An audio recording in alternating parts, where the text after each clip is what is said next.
सिन्नर शहरातून एक इसमास देशी बनावटीची पिस्तल व जिवंत काडतुसासह अटक. नाशिक स्थानिक गुन्हे शाखेची कारवाई. आगामी लोकसभा निवडणुकीच्या पार्श्वभूमीवर जिल्ह्यातील कायदा व सुव्यवस्था अबाधित ठेवणे तसेच सर्व प्रकारच्या अवैध धंद्यांचे समूळ उच्चाटन करण्यासाठी नाशिक ग्रामीण जिल्हा पोलीस अधीक्षक विक्रम देशमाने यांच्या आदेशानुसार जिल्ह्यातील सर्व पोलीस ठाणे निहाय कारवाई करण्यात येत आहे.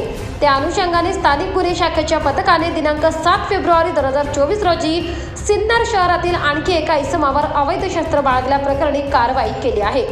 दिनांक 7 फेब्रुवारी 2024 रोजी स्थानिक गुन्हे शाखेचे पोलीस निरीक्षक राजू सुर्वे यांना मिळालेल्या गोपनीय माहितीनुसार सिन्नर शहरातील डुबेरे रोडवर हॉटेल रुद्रा परिसरात एक संशयित इसम दहशत पसरविण्याच्या उद्देशाने अवैधरित्या देशी बनावटीचे पिस्तल बाळगताना दिसून आला.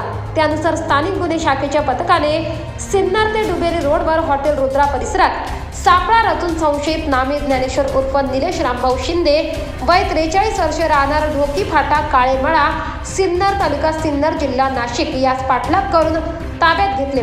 सदर इसमाची अंगझडती घेतली असता त्याच्याकडे एक देशी बनावटीचे पिस्तल व 2 जिवंत काडतुसे मिळून आले.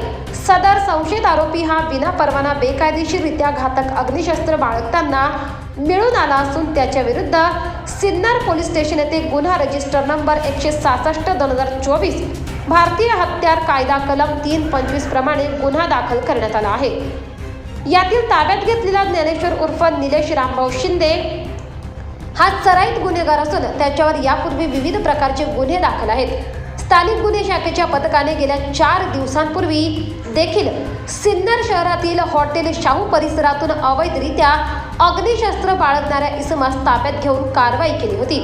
आगामी कालावधीत अवैधरित्या शस्त्रे बाळगणाऱ्या इसमांविरुद्ध वरील प्रमाणे कारवाई करण्यात येणार असून कोणीही इसम अवैध शस्त्रे बाळगून गुन्हेगारी कारवाया तसेच दहशत निर्माण करीत असेल तर नजीकचे पोलीस ठाण्यास संपर्क करावा असे आवाहन ग्रामीण पोलीस दलातर्फे करण्यात येत आहे.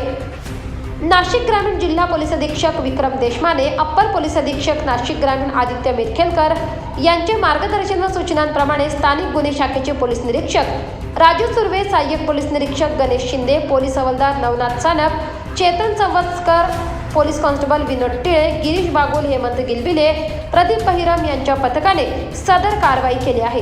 पुढील तपास सिन्नर पोलीस स्टेशन करत आहे. 24 लाईव्ह महाराष्ट्र न्यूजसाठी विकास दळवी, सिन्नर.